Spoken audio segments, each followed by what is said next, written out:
Tiens, t'as vu la bourde qu'a fait Michel l'autre jour? En préparant les expéditions, il a validé par erreur le mauvais stock. Eh ben, tu vas pas me croire. Il y a plus de 1000 colis qui sont partis avec l'ancien Lego chez nos clients. Je me suis planté. Bah, qu'est-ce qui t'arrive? Avec ton blabla, là, j'ai envoyé au service technique une mauvaise version du plan. C'est intéressant ce qui vient de se passer. Vous étiez en train d'envoyer un mail et... Ouais, enfin, ici, c'est la salle de pause quand même. Ne m'interrompez pas. Erreur humaine. Ne m'interrompez pas. C'est vrai que les interruptions, c'est stressant. Et puis ça fait perdre du temps. Mais surtout, ça fait faire des bourdes, hein? Ouais, enfin, comme disait ma grand-mère, sauf erreur, je ne me trompe jamais. Du coup, qu'est-ce qu'on peut faire pour éviter ça? La première chose à faire, c'est d'identifier les tâches à risque.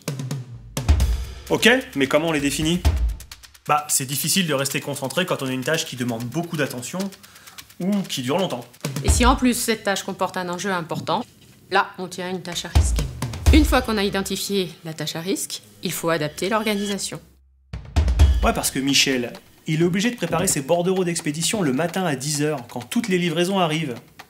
Ça doit pas être facile. L'organisation doit permettre aux salariés de réaliser des tâches à risque sans interruption. Mais tout ça, ça t'a pas empêché d'envoyer le mauvais plan, hein? Bah, à qui la faute? La troisième clé pour limiter les interruptions, ça reste le comportement individuel. Les sollicitations sont nombreuses. Tu m'étonnes, entre les mails, les coups de fil et les passages incessants... Ouais, mais l'organisation de l'entreprise, elle ne peut pas gérer tout ça. C'est pour ça qu'un individu qui réalise des tâches à risque est aussi acteur de sa vigilance. Tiens, tout à l'heure, quand il te parle de Michel et que tu essayes d'envoyer tes plans, essayons de faire mieux.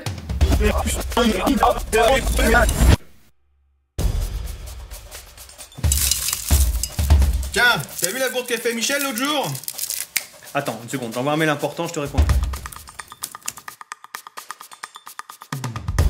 C'est bon, tu disais? C'est mieux, non? Une des clés, c'est donc de refuser d'être interrompu. Et on peut aussi, par exemple, couper son téléphone ou bloquer ses notifications email lorsqu'on réalise une tâche délicate. Les interruptions sont source d'erreurs. Parfois graves.